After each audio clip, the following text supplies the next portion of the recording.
Bonjour et bienvenue.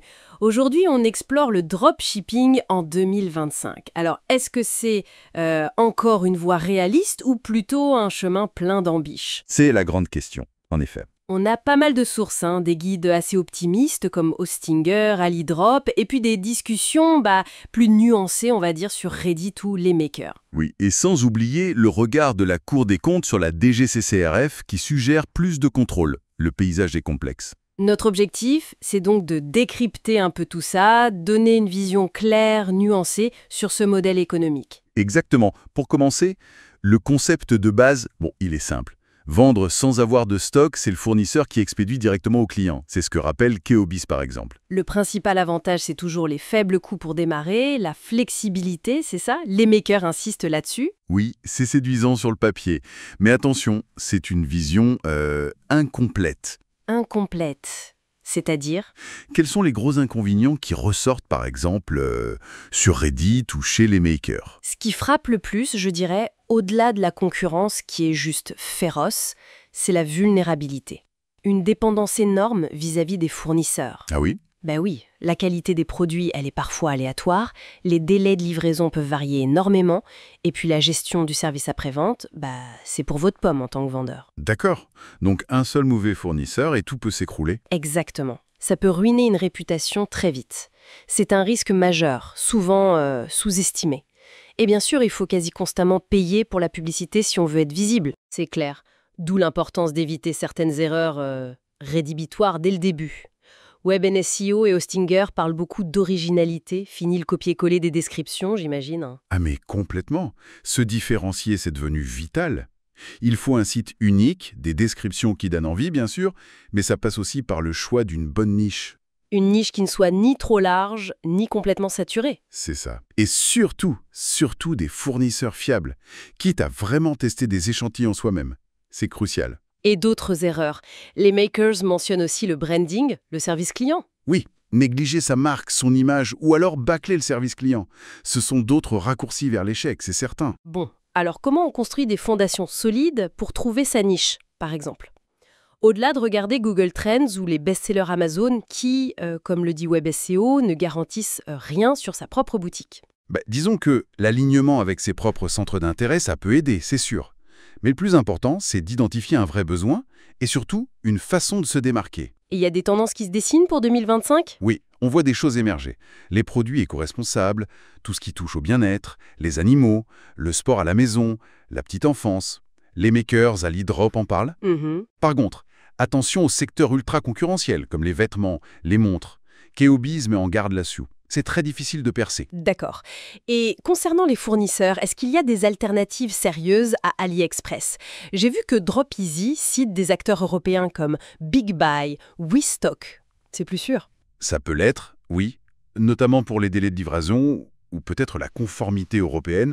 Mais bon, chaque plateforme a ses avantages et ses inconvénients. Donc le critère numéro 1 reste le même. Pour moi, oui. La fiabilité. La qualité constante, une bonne communication avec le fournisseur et des conditions claires, notamment pour les retours. Hostinger suggère même d'avoir un vrai contrat de dropshipping. Ah oui, carrément un contrat. Ça montre bien le besoin de professionnalisme. Tout à fait, on n'est plus dans le bricolage. Une fois qu'on a sa niche et ses fournisseurs, il faut créer la boutique. Les plateformes comme Hostinger, Shopify, WordPress avec WooCommerce sont connues. Mais sur quoi faut-il mettre l'accent au-delà de la technique AS? Clairement sur l'identité de la marque et l'expérience utilisateur. Il faut un nom qui parle, un logo pro, des beaux visuels. Le site doit être rapide, facile à utiliser sur mobile. Et les paiements sécurisés, bien sûr. Évidemment. Et toutes les pages légales. Les conditions générales de vente, la politique de confidentialité, les infos sur les retours. Octus Conta insiste beaucoup là-dessus. C'est essentiel pour la crédibilité et la conformité. Justement, parlons conformité. Le cadre légal et fiscal en France, ça a l'air de se complexifier pas mal, non? Qu'est-ce qui change vraiment? Ce qui ressort de sources comme Octus Conta ou Exilio, c'est que l'époque du dropshipping un peu à l'arrache, elle est révolue. Déjà, l'immatriculation de son entreprise, c'est obligatoire. D'accord, ça c'est la base. Ensuite, il y a la gestion de la TVA. C'est devenu plus complexe, surtout si on a des fournisseurs hors Union européenne. Avec les nouvelles règles, les guichets uniques OSS et IOSS. Ça demande une vraie rigueur comptable. OSS, IOSS, One Stop Shop, c'est ça? Exactement. Et puis, bien sûr, il y a les cotisations sociales à payer à l'URSSAF, même s'il existe des aides comme l'ACRE pour la création d'entreprises. Et le fameux rapport de la Cour des comptes sur la DGCCRF, la répression des fraudes, il va dans ce sens aussi. Il confirme cette tendance au durcissement. Oui, tout à fait. Il indique clairement une intensification des contrôles sur les pratiques commerciales en ligne, la protection du consommateur. En gros, la professionnalisation administrative, ce n'est plus juste une bonne idée, c'est une condition de survie pour éviter de lourdes sanctions. Faut être carré. D'accord. Donc une fois que tout est en place, qu'on est en règle, le travail est loin d'être fini, j'imagine. Le marketing, l'optimisation, ça devient central, hein? Ah mais c'est plus que central, c'est le moteur. Vu la concurrence dont on parlait, sans marketing, on n'existe pas.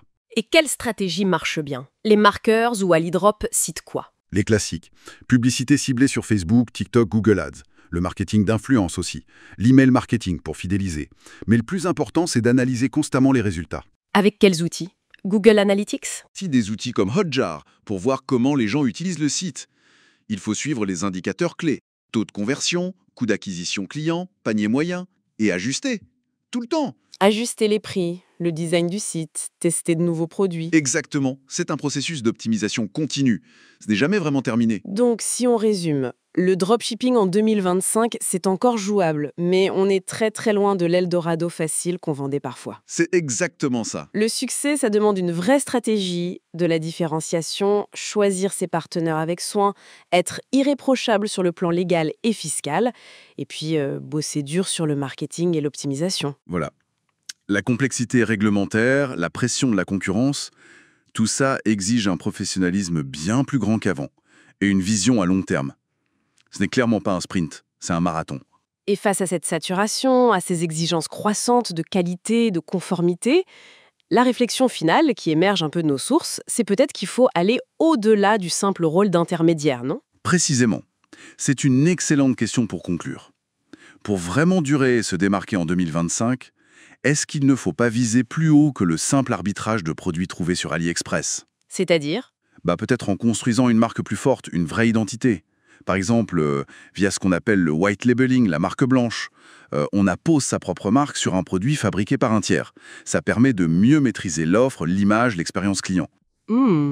Intéressant. Pour avoir plus de contrôle, en somme. Exactement. C'est sans doute une piste sérieuse à explorer pour ceux qui veulent construire quelque chose de solide et de durable dans cet écosystème.